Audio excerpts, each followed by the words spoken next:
like briskly walking, Chad, if you're moving at a brisk walk, you can easily dodge stormtrooper blaster fire. And like, they don't know how to dodge. They're all getting slaughtered, left and right. And I was like, oh, that build up for these guys. And like, oh, well, these are going to be the stormtroopers. Like, hey, these guys don't miss. These guys are going to be the badasses. Like, hey, Thrawn's like, I'm going to send these boys in. I'm going to send 2 squads of my Imperial Night Troopers to, clean up these rebels, and it'll be good. And they're getting blasted. They're getting absolutely decimated. I'm just like, oh, well, they just look cool, but they're just as incompetent as stormtroopers of the past. Hello, and thank you for checking out the video. I just want to let you know that I not only create content on my YouTube channel, Class in the Glass, but I'm also on Twitch, where I review movies, cartoons, and TV shows live, while also playing single-player games and multiplayer games. I also have a Patreon where subscribers have access to hundreds of video and audio commentaries for films and cartoons, as well as podcasts and videocasts. In the meantime, thank you again for watching. Enjoy the video. We're going to go ahead and we're going to move on to the next part of my show, and that is my review for Ahsoka Episode 7, Dreams and Madness. And for those that don't know, you should be keeping up, Chad. You should be keeping up with these episodes. But in case you haven't, I'm going to provide you a synopsis. I'm going to provide you with a little backstory, Chad. While Ahsoka struggles to reach Ezra and Sabine on the surface of the ancient primordial planet, Grand Admiral Thrawn puts his plan into motion to distract the heroes and initiate his long-awaited escape from exile. Now, again, as I've been doing for all these reviews, before jumping into the specifics of these episodes, I always kind of like to talk about my thoughts and feelings on the series so far. And again, it still holds true even after seeing this one. I have been somewhat mixed on Ahsoka thus far. Even though, I think, Dave Filoni's contributions to Star Wars have been very good, have been great even a lot of the times. Chap, obviously you have Clone Wars, the Star Wars Rebels, with the Bad Batch. Really like what he's added. He's added a lot of context, things that were obviously missed, especially when it comes to the prequels. The prequels are just missing so many details, like all the stuff that like Obi-Wan talked about, like in the original New Hope. He's like, oh yes, your father, he was a great Jedi warrior, an amazing pilot, but more importantly, he was a very good friend. And then was like, oh, when the prequels were announced, we're going to see that relationship between Obi-Wan and Anakin, and how, it was very, brotherly, fatherly relationship, whatever way you want to look at it. And, it's like, oh, cool, we're going to finally see that with all that context. And it's not that way at all. They fucking hate each other in those movies. And so it like, why are we it doesn't work. And that was because of George Lucas's direction and his writing, and it never worked. But Dave Filoni came in there along with all of those other filmmakers and those writers, and they provided that context, and it filled in all those gaps that were obviously missing. And it's like, oh, now it makes more sense. Now we actually see that relationship, that kind relationship between Obi-Wan and Anakin, which was clearly, referenced in the original trilogy. And I like that. I like that quite a bit. And then introducing us to the character of Ahsoka, which is so funny. Again, the character was despised when she was initially showcased, but then through more episodes and obviously through subsequent seasons, fans grew to love her to the point where now she's like one of the most beloved characters in modern Star Wars, I would say. And made her live action debut with Rosario Dawson in The Mandalorian. She's shown up in other things, and of course she now has her own series. Now the thing is, although Dave Filoni I think is a very talented creator when it comes to animation, I mean, not only did he do Star Wars, chat, he famously worked on Avatar: The Last Airbender. That's where he really cut his teeth. That's where he was from. He worked on Book One, Water, a lot. He directed a lot of those episodes as well. Especially like the finales and things. And I think because of that success, then because he always loved Star Wars, he was eventually brought on to do the Clone Wars series. But I have to say, I don't think he is quite there when it comes to the live action stuff just yet. I think he's still not almost like in control at this point. He hasn't. I don't think he's kind of figured out his style. It's still, there's, to a degree, I would say it's a little amateurish.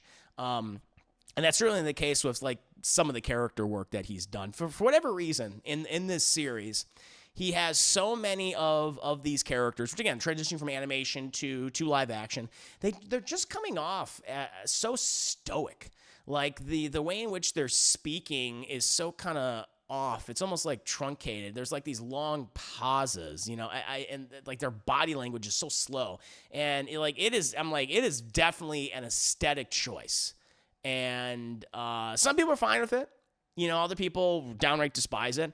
And I don't know, I'm kind of more mixed on it. Sometimes I think it works, and sometimes I think it doesn't. Like, there's other characters who are more serious, like Admiral Thrawn, who I'll get to in just a bit, where it, works perfectly, for them.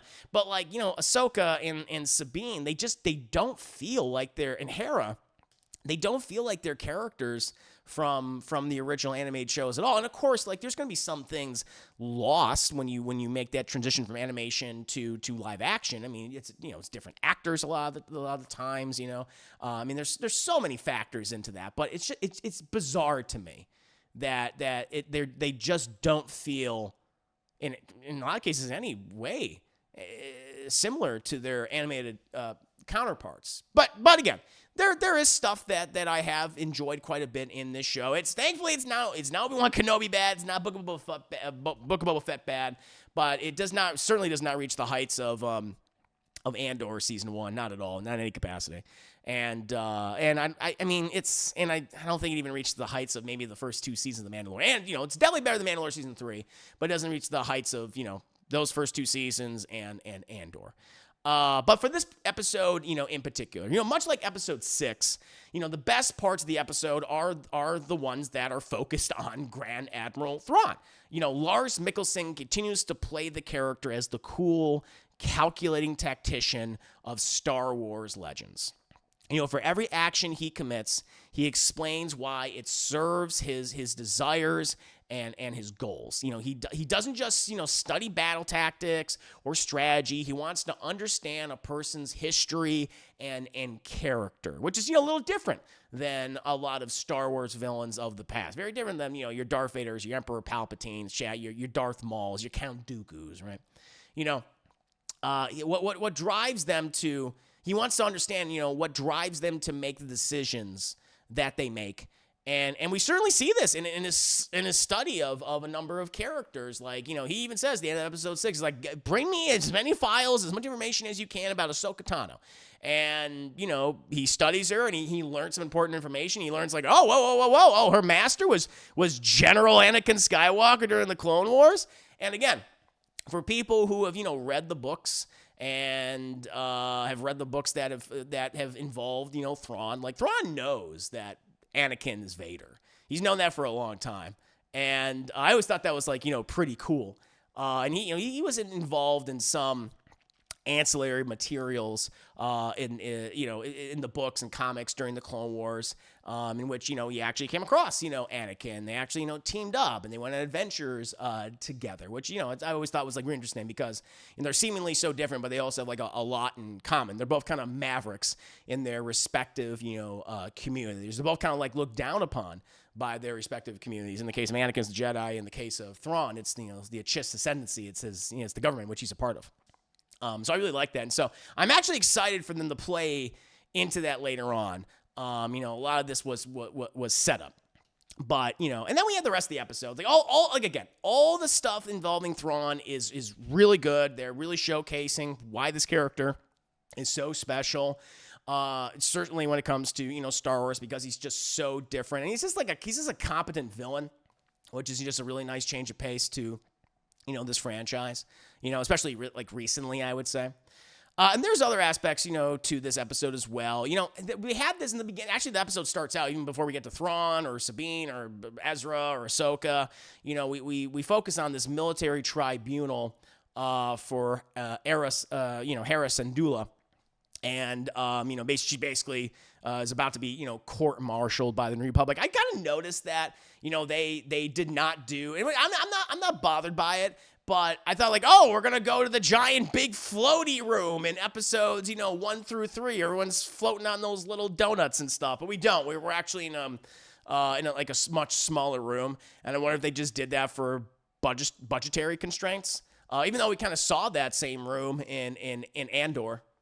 The one with all the flying donuts and stuff actually looked like pretty cool. So I don't know why they kind of chose to do that. I mean, maybe because they didn't need to have like a billion fucking senators just, watching this military tribunal.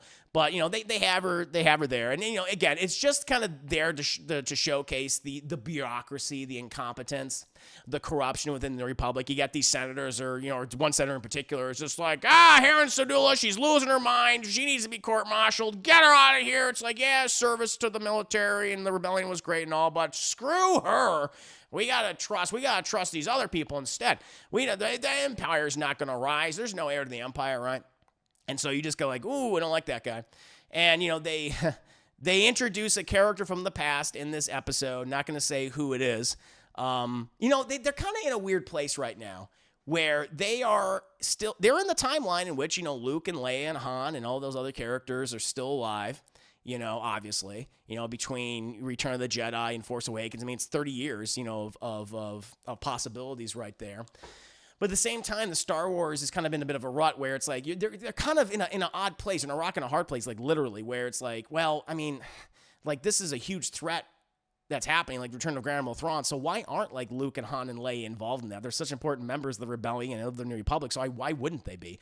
But at the same time, we're in a place where it's like, okay, we don't need to see these characters anymore. Like, I want to be introduced to new characters that we care about, that are actually, well written and fun, right? And so, but at the same time, it's like, but we have to like almost acknowledge that those old characters still here, because of course they would have a hand in these events. So, they do something with a certain character that's here, and it kind of explains away this one specific plot point where Hera basically gets off the hook because of a nice, get out of jail free card, if you will. It wasn't too egregious. It wasn't like it wasn't too much of a member berry. But again, they're in a very awkward place right now with that type of content, and they've done fairly well of not indulging in that too much in Ahsoka, but they certainly did here. And then in terms of the stuff with like Ahsoka, like we get actually a really fun opening with her, where it's very loved how they're continuing to include Hayden Christensen in this series. Obviously, he had a big role in episode 5. It was primarily focused on him and Ahsoka at various ages. And we see like the Clone Wars when she was younger and he was trying to teach her, her last lesson basically. And I like how they use him here again, where he's not a Force ghost in this case. He's like, it's a collection of holograms. I like that he basically did dozens upon dozens of recordings for her to help her with her training, and he's like decked out in his classic Clone Wars era armor, and we got some cool name drops there. Where he's just like, listen, the Clone Wars, you're not just gonna be fighting droids, you're gonna be fighting people that are incredibly dangerous. You might come across someone like General Grievous. You might come across someone like Asajj Ventress, which I think is the first time Asajj Ventress has ever been mentioned in live action. So that was pretty cool. Or he's like, you might come across Count Dooku. And I all that I thought was nice. I like that. And I think it's also been fun and kind of heartwarming to see like Hayden Christensen just kind of be re-embraced by the Star Wars community again. And, obviously the character of Anakin is inherently an interesting character. It's like no doubt about that. And I think the Clone Wars animated series and various other animated shows that came afterwards, and the ancillary materials, the books and the comics have added to his character. Like the movies did him no favor. Like George Lucas, I think he's a great idea guy, and I think he is a solid director, but he cannot write. And I think he gave some really shitty direction to Hayden Christensen, and the dialogue that he wrote for him was awful, which is pretty sad and pretty disappointing. But here he's actually getting some good stuff. And because Hayden Christensen, he is a talented actor. But again, you could be the greatest actor in the world, you be the most talented actor in the world, but if you're getting a shit script and shit direction, which he most certainly was in the prequel movies, well, you're going to give a shit performance. And so to kind of see, his version of the character redeemed has certainly been nice. But we get like a nice thrilling sequence, nice space battle, space whales, all that. Very, very fun. But again, Rosario Dawson, like how she's being directed by Dave Filoni, is like, can you be even more stoic? Can you even be kind of more kind of like awkward in the way she interacts with people. It's kind of so bizarre to me that she is just like almost nothing like her animated counterpart at this point. Like, she even has like a line. There's when she encounters like Balin's skull again, which, by the way, Ray Stevenson, him and the actress who plays Shin Hati continue to be great in the show. They're some of the best new characters introduced to Star Wars. Really like them. I like them quite a bit and what they're doing with them, and I'm curious what's going to happen to both of them as the series continues on, especially with Balin's skull. But like, even she interacts with him, and she says this line of dialogue where she's like, "I don't have time for this," and she says it so just deadpan with no emotion. Just put a little bit in more. Just put a little more oomph. Where she's like, "Hey, I got to get to point A to point B. I got to move." It's like, "Hey, what would have been better?" She's like, "Listen, I have no time for this." And he's like, "You have time for me." It's like he's acting better than she is. She's giving him nothing in that scene. It's just so weird that he has some of these characters, not all of them, but a lot of these characters are just so stoic and seemingly so lifeless. I don't get that. It bothers me. I almost wonder if Dave Filoni is taking, because Dave Filoni, he's always said, "Hey, George Lucas is the key." It's like, I follow him verbatim. I'm like, maybe you shouldn't. Maybe you shouldn't do that, because I think he's taking too much from Lucas, because I don't think George Lucas always seemed to just not really care about, obviously I don't think he's really cared about a lot of his actors' performances. It was almost like the actors themselves, and obviously, writers like, Lawrence Kasdan, or directors like Irving Kershner that really cared and brought more to his material, over time. So it's odd. It's very odd to me, and it's a little off-putting. But then, we also have Ezra and Sabine. I have to say, like, I forget the actor's name who plays Ezra. I like him quite a bit. But some of the stuff that's being written for them is a little frustrating, too, where Sabine just kind of outright refuses to tell him, like, how she got there. Like, how you got to this ancient primordial witch world. He's like, yeah, because she updates him. And he's like, okay, so let me get this straight. So we won the war. She's like, yep, Battle of Endor. He's like, okay. And the Emperor's dead. It's like, that's what they say. I love that line where she's like, oh, yeah, that's what they say. Because they're almost like, he somehow Palpatine returned, right? And I was like, oh, God. So Sabine's like, I don't know. I think he might return. I was like, okay. All right, sure. That's why I'm scared that we're just, this whole old stuff with Thrawn is just eventually just building to that. I'm thinking like, oh, God damn it. Please don't. But I think that's what they're going to do. But the one part that, like, Ezra always goes back to, like, hey, like, I'm really excited to, like, finally go back home, but how'd you get here? And she's like, don't worry about it. What do you mean don't worry about it? And he's like, okay. It's like, no. Like, we are traveling with a bunch of fucking turtle people going 5 miles per hour. You can tell me how you got here. We have time. We have plenty of time for you to discuss those details. And she's like, no. It's like, that's weird. Like, again with hers, like, no offense to the actress. I think it's just how she's being directed and written by Dave Filoni and the various other, people directing these episodes. It's like she's nothing like the Sabine of the animated show. She's just super cagey. She's stoic and she's kind of mean. And I just really don't like that at all. It's very, very odd to me. But, as I said before, everything with Balin's skull and Shin Hati in this episode, I think, is great. They kind of established that they now have their own separate goals, and they're kind of going towards, separate paths. Very curious to see what's going to be happening with, Balin's skull. Obviously, I don't know, Ray Stevenson, obviously he passed away, and I wonder if, like, his character is going to be, everything that's going to involve him is going to be wrapped up in this particular season. I would imagine so, because it kind of suck to have that be like a loose end. It was like, oh yeah, he's gonna be back in season 2 of the movie, but then obviously he can't be. So, but in any case, everything they're doing with them, I think, has been great. I really like the relationship. They're not your typical evil Sith, your mustache twirling bad guys. They're not Jedi. They're something different. They're these gray Jedi. They're these mercenaries. They're indulging in both the light and the dark. And I really like that for both of them. And it makes me curious to see what's going to happen with each of them, obviously in the next episode, but, going forward in the rest of the franchise. I would love to learn more about them. I love to read books or comics or something, or, their history. They're great. They're great additions to the Star Wars franchise. And just the idea, it's like, hey, maybe this whole Jedi and Sith thing is just inherently flawed. Maybe there's something in between, which I've always said, that should be something that should be explored more, to be quite honest. But, we'll see inevitably with them. I'm hoping for the best. Also, and this is another thing that kind of bothered me. I know, for the most part, I've been positive in the beginning of the review, but I've been focusing on the negatives, more towards the end here. But I don't know. I was excited because we saw those really cool stormtroopers that are part of Thrawn's army, which apparently they're called Night Troopers, chat. I don't know why they're called Night Troopers, but I love how they're all decked out in this gear that's all battle damaged, their Imperial trooper armor. It's they have gold pieces in it, they have silver pieces in it, they have this almost this bandaging, this red bandaging and material that's wrapped around their armor. It's oh, this is really, really cool. Look, I actually love that. It makes them look, well, these guys have seen combat for the last 10 years. They must be truly exceptional when it comes to battling people. Nope.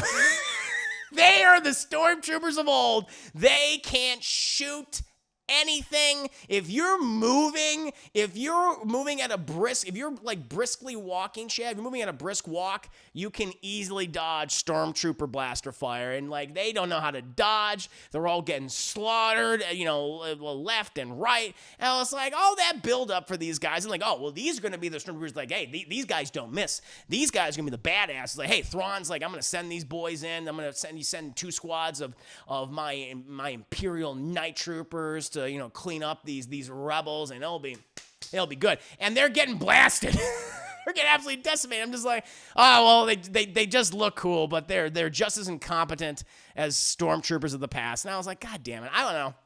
I thought that would have been really cool if the stormtroopers, if these night troopers were hey, no, these guys are actually a threat. These guys are actually bad, but they're not. They're not at all. They just look cool, which is too bad. That's the thing, though.